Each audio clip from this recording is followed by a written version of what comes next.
देखिए, आप जानते हैं कि पदों को बढ़ाने के लिए मैंने एक पत्र लिखा था मुख्यमंत्री महोदय को, और ये बात स्पष्ट है कि ये बहुत बड़ा मुद्दा है, गंभीर मुद्दा है। ये बेरोज़गार नौजवानों से जुड़ा हुआ मुद्दा है, और ये परीक्षा पे अधिकांश वो लोग देते हैं, नौजवान बच्चे बच्चियाँ, जो मध्यम वर्ग से आते हैं या ग्रामीण परिप्रेक्ष्य में रहने वाले लोग हैं। 26 लाख लोगों ने इस परीक्षा को दिया था, और 26 लाख परिवार मतलब लगभग 1.25 करोड़ लोग इससे सीधा प्रभावित हो रहे हैं। अब जब गड़बड़ियाँ सामने आई हैं तो सरकार ने बर्खास्तियाँ भी की हैं, कड़े कदम उठाए हैं, जांच का गठन का आदेश भी दिया है, और एक कमेटी बनी है जो 45 दिन में राय देगी कि कैसे भविष्य में ऐसी घटना दोबारा ना घटे।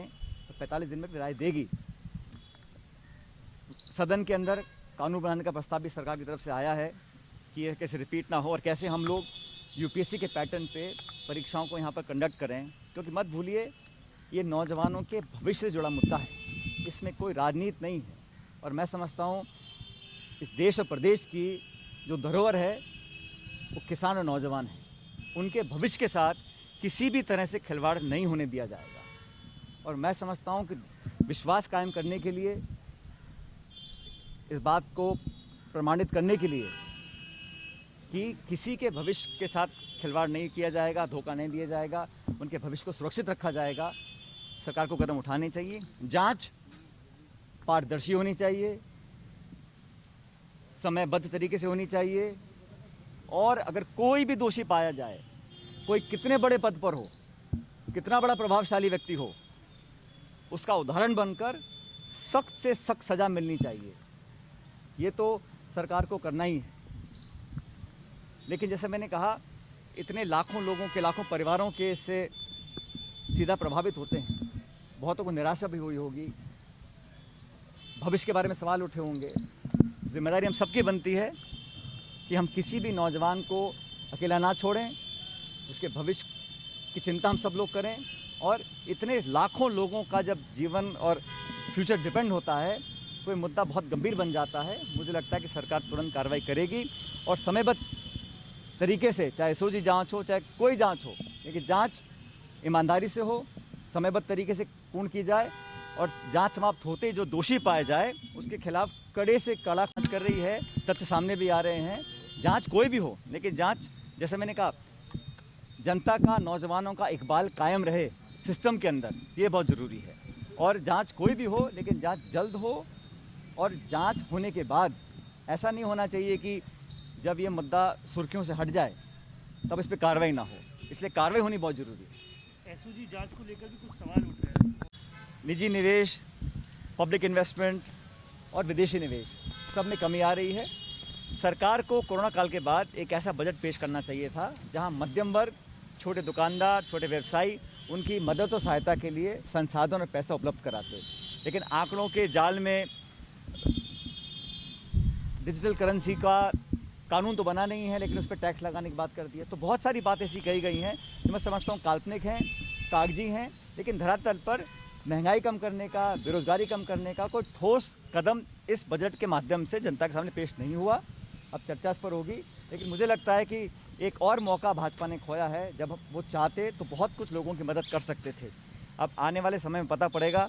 आप सब जानते हो 5 राज्यों में चुनाव होने जा रहे हैं, और 10 फरवरी को पहला मतदान होगा। हाल ही में मैं पंजाब, उत्तराखंड और उत्तर प्रदेश का दौरा कर आया हूँ, और मुझे लगता है कि कम से कम 4 राज्यों में, उत्तराखंड में, पंजाब में, गोवा और मणिपुर में, यहाँ कांग्रेस पार्टी सरकार बनाएगी। और उत्तर प्रदेश में, जो सबसे बड़ा राज्य है, वहाँ पर भारतीय जनता पार्टी का ग्राफ लगातार गिर रहा है। यही कारण है कि 1 दर्जन विधायक बीजेपी से इस्तीफा देके विपक्ष में चले गए। उनके वर्तमान के कैबिनेट के मंत्री, 3 मंत्री इस्तीफा देके चले गए।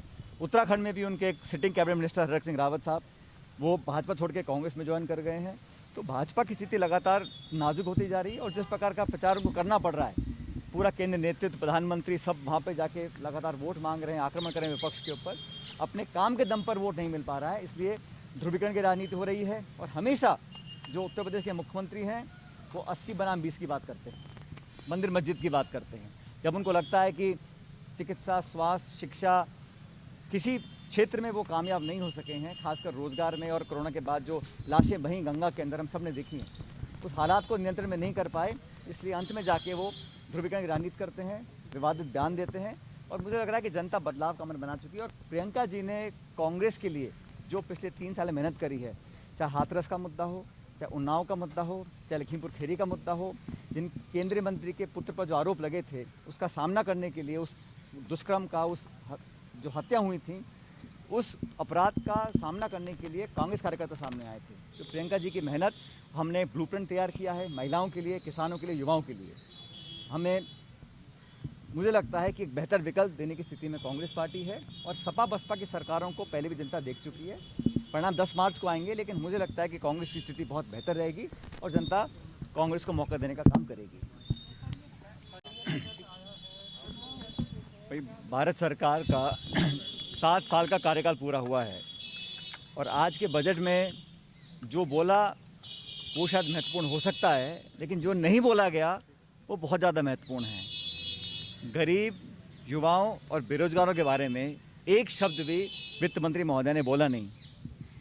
और बड़े आश्चर्य की बात है, जिस सरकार ने 5 वर्षीय योजना की पॉलिसी को समाप्त कर दिया, आज वो 25 साल की रूपरेखा हम लोग हमारे सामने विवरण कर रहे हैं और अपने पिछले 7 साल के कार्यकाल का कोई लेखा जोखा, कोई उपलब्धि, कोई वाइट पेपर प्रस्तुत नहीं किया गया। 700 किसानों ने अपनी जान से हाथ खो दिए। ये 3 जो काले कृषि कानून बनाए थे, उसको ज़बरदस्ती लागू करने का 1 साल सरकार ने समय ख़राब किया, किसानों पर आरोप लगाए, अत्याचार किया गया। और अब जब एमएसपी पर कानून बनाने की बात वो कर रहे हैं, मुझे बड़ा दुख हुआ जब सरकार ने पिछले साल एमएसपी के लिए 2,42 लाख करोड़ का बजट रखा था, इस बार घटा के वो 2.37 लाख करोड़ कर दिया है। मतलब पिछली बार से कम प्रावधान रखा बजट में एमएसपी पे खरीद करने के लिए।